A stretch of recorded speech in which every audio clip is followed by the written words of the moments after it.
বিধানসভা নির্বাচন যেহেতু সামনে, এবার ভোটে বিশাল চমক দেখতে চলেছি আমরা।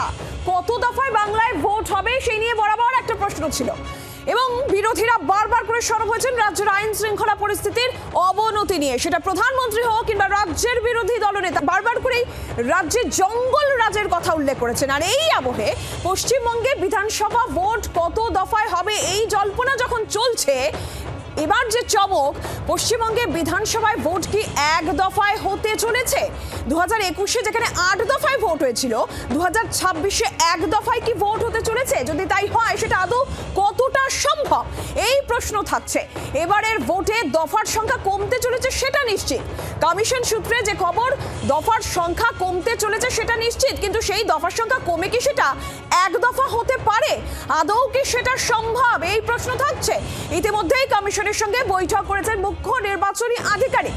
এর আগে যেখানে বিরোধীরা বারবার করে জঙ্গল রাজের প্রসঙ্গ তুলছেন, আমরা দেখেছি প্রধানমন্ত্রী থেকে শুরু করে রাজ্যের বিরোধী দলনেতা শুভেন্দু অধিকারী তিনি পর্যন্ত রাজ্যের আইন শৃঙ্খলা পরিস্থিতি থেকে রাজ্যে এই মুহূর্তে জঙ্গল রাজ চলছে এবং সেটা কবে মিটতে পারে? সেটা এপ্রিলের পরে মিটতে পারে। শুভেন্দু অধিকারী এই বক্তব্য রেখেছেন।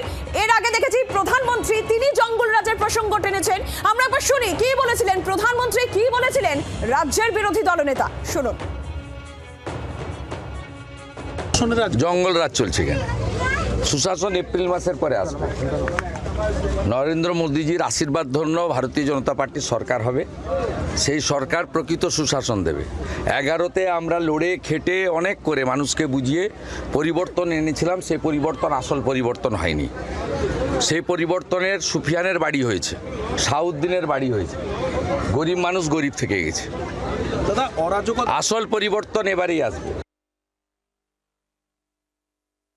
पश्चिम बंगाल में जो महाजंगल राज चल रहा है उससे हमें मुक्ति पानी है। আমরা গোটা বিষয় নিয়ে কথা বলবো। অর্কদীপ্ত মুখোপাধ্যায় প্রতিনিধি রয়েছেন আমাদের সঙ্গে। অর্কদীপ্ত, 2021-এ যেখানে 8 দফায় ভোট, এমন একটা সম্ভাবনা শোনা যাচ্ছে যে এক দফায় ভোট হতে পারে বিধানসভা নির্বাচন রাজ্যে। আদৌ কি সেটা সম্ভব? কি কমিশন সূত্রে কি খবর? দেখো, কমিশন সূত্রে খবর, এক দফায় ভোট করা নিয়ে ইতিমধ্যে একবার আলোচনা হয়েছে। দেখো, চলতি মাসে 5 তারিখ এবং 6 তারিখ সিও দিল্লিতে ছিলেন, নির্বাচন কমিশনের ফুল টেকনিক্যাল তিনি বৈঠক করেছেন এবং যেটা কমিশন সূত্রে খবর যে এই বিষয়টা নিয়ে ক দফায় ভোট হবে সেটা নিয়ে আলোচনা হয়েছে এবং এক দফায় ভোট হওয়া নিয়ে কিন্তু আলোচনা হয়েছে বলেই খবর। তবে এখনো কিন্তু চূড়ান্ত কোনো সিদ্ধান্ত হয়নি। তবে এটা নিশ্চিত যে ভোটের দফা কমতে চলেছে। গতবার আমরা 2021-এ দেখেছি 8 দফায় ভোট হয়েছে, 24-এ লোকসভার ক্ষেত্রে দেখেছি 7 দফায় ভোট হয়েছে। সেটা হচ্ছে না। ভোটের যে ফেজ সেটা যে ডেফিনেটলি কমতে চলেছে তা বলে দেওয়াই যায়। এক দফায় ভোট করার চেষ্টা হচ্ছে। কারণ আরো একটা খুব সিগনিফিকেন্ট বিষয় হচ্ছে যে কমিশনের তরফ থেকে সিইও কে আশ্বাস দেওয়া হয়েছে, এমনটাই খবর কমিশন সূত্রে, যে যত সংখ্যক বাহিনী প্রয়োজন ভোট করতে তত সংখ্যক সেন্ট্রাল ফোর্স বা কেন্দ্রীয় বাহিনী প্রোভাইড করা হবে। ফলে কেন্দ্রীয় বাহিনী পাওয়াতে কোনো অসুবিধা হবে না। একই সাথে যদি সমস্ত জায়গায় ভোট হতে হয়, গোটা রাজ্য জুড়ে 294টা আসনে যদি ভোট হতে হয়, সেক্ষেত্রে বাহিনীর অভাব হবে না, কেন্দ্রীয় বাহিনীর। এই আশ্বাসটা কি দেওয়া হয়েছে। ফলে এখন চূড়ান্ত সিদ্ধান্ত নেবে কমিশনই। রাজ্যের সঙ্গে বসে রাজ্যের মুখ্য নির্বাচনী আধিকারিক তার সাথে বসা হবে, আবারও আলোচনা হবে, তারপরে কিন্তু চূড়ান্ত সিদ্ধান্ত নেওয়া হবে। তবে আবারও বলছি, সম্ভাবনা রয়েছে এক দফাতেই এবারে বিধানসভা নির্বাচন হয়ে যাওয়ার পশ্চিমবঙ্গে। অর্কদীপ্ত, ধন্যবাদ। এবং কমিশনের সঙ্গে বৈঠক মুখ্য নির্বাচনী আধিকারিকের। কেন্দ্র বাহিনী পাওয়া নিয়ে কোনো চিন্তার বিষয় নেই, যতটা সংখ্যায় প্রয়োজন ততটা কেন্দ্র বাহিনী পাওয়া যাবে। কমিশন সূত্রে এই খবর পাওয়া যাচ্ছে, কিন্তু তারপরে প্রশ্ন থেকে যাচ্ছে যে যেখানে 2021-এ 8 দফায় ভোট হয়েছিল এবং যেখানে বিরোধীরা থেকে স্বয়ং প্রধানমন্ত্রী এই প্রশ্ন করছেন যে জঙ্গল রাজ এই রাজ্যে রয়েছে, বিরোধী দলনেতা বলছেন, সেখানে দাঁড়িয়ে এক দফায় ভোট আদৌ কতটা সম্ভব রয়েছে? রাজনৈতিক তরজাও কিন্তু এই নিয়ে এই মুহূর্তে চলছে, রাজনৈতিক তরজাও শুরু হয়েছে।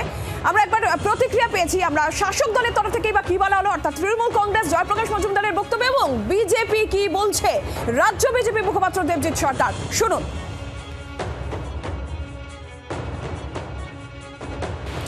এই যেমন ধরুন ফাইনান্সে দৌড়ে চলে এলেন মুখ্যমন্ত্রী, বিজেপির নির্দেশে উনি করলেন।